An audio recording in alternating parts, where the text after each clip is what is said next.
Alright guys, Captain Alex Mason, and we're going to be reading the final piece of intel, Redemption. Now this one had a lot of good stuff about three of my favorite operatives in Black Ops 1.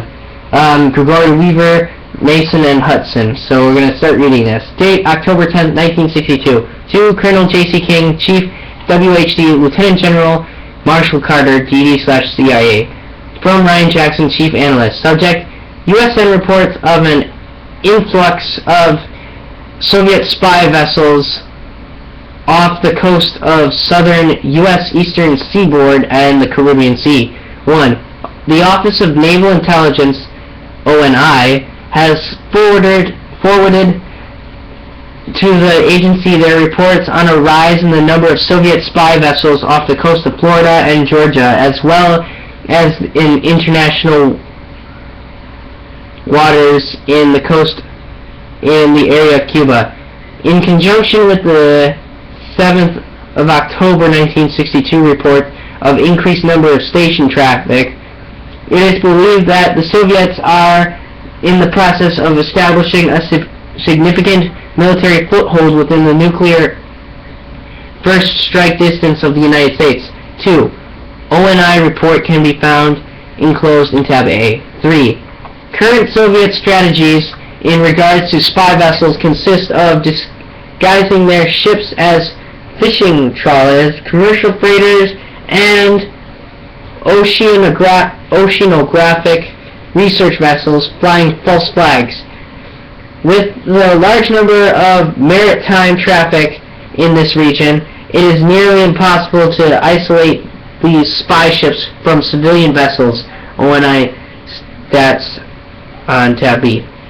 4.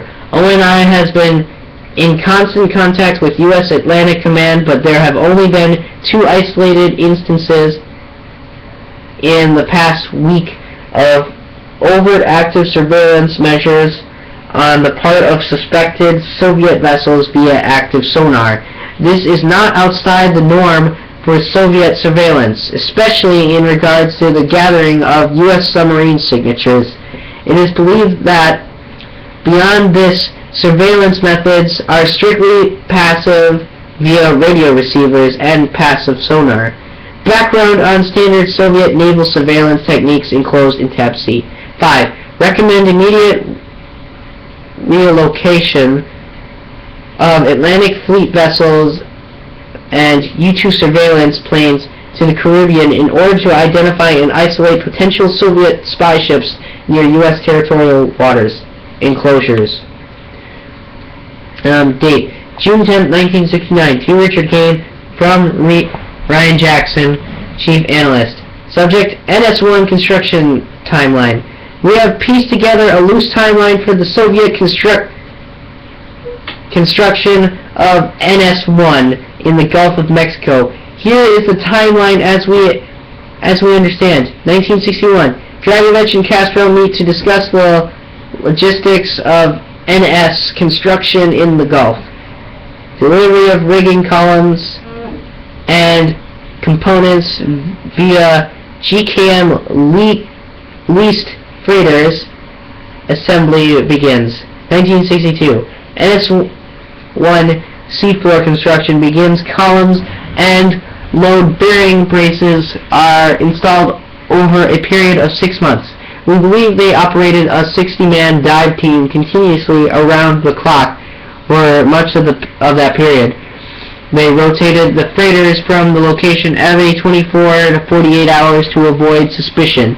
Side note, we believe that the Cuban Missile Crisis was a coordinated ploy on the part of Dragovich via Khrushchev to draw attention away from the components delivery to the region and a subsequent construction of the underwater base. 1964. NS-1 models 5 and 6 are mounted, and the first Soviet sub makes a successful underwater docking.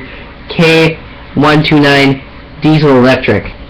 1967. NS-1 is fully operational and is providing clandestine resupply of the Soviet submarine fleet patrolling U.S. coastal waters. Signal tests commence. Alright. Date October 27th, 1978. To Richard Kane from Ryan Jackson, Special Assistant to ADDO/SAD. Subject, Burn Notice / Operation Sherry Bedis or something. Sir, as instructed, I have lined up the necessary assets for Operation Sherry Bedis, or however you want to pronounce it. The full roster and pre-op details have been forwarded to you in a separate memorandum. In light of recent events, I agree with the assessment that there is no other alternative but to cleanse the situation due to the unreliability of the mental state of former operative Alex Mason. We are at an operational crossroads. The evidence amassed to date leads me to no other conclusion other than that Agent Alex Mason and his supporters, Jason Hudson and Gregory Greg Weaver, are clear and present threats to national security. In conjunction with MI6, we have assigned a joint operational team to deal with the problem at hand. With your permission and considering my knowledge of Operation 40, its agents, and the personnel and professional history of Alex Mason, I request that I be assigned temporary field operation status to the operation team in an advisory capacity in order to close the chapter personally.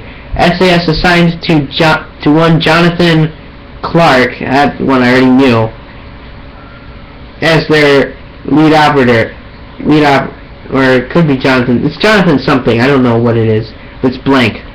As their lead operator, though inordinately young for such a role, both MI6 and SAS have assured us that he is a veritable prodigy and will not fail to meet the objectives of this mission. I request to leave a company blank and his team to South Africa to see to it that Agents Mason, Hudson, and Weaver are dealt with permanently. Sincerely, Ryan Jackson, Special Assistant to ADDO/SAD. Now, from what I've read from the wiki site, I'm pretty sure that the second whiteout name is actually Weaver's, what's his name? What's her name? Niece. Yeah, her niece.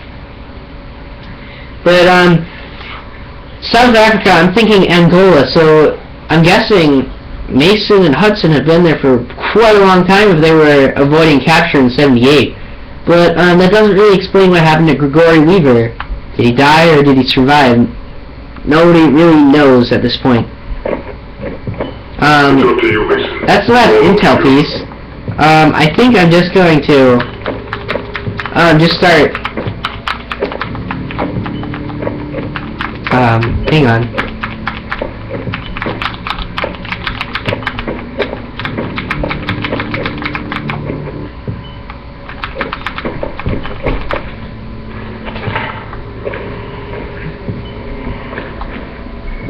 I think the next thing I'm going to do is just start doing reading email again, since I haven't done that in a long time.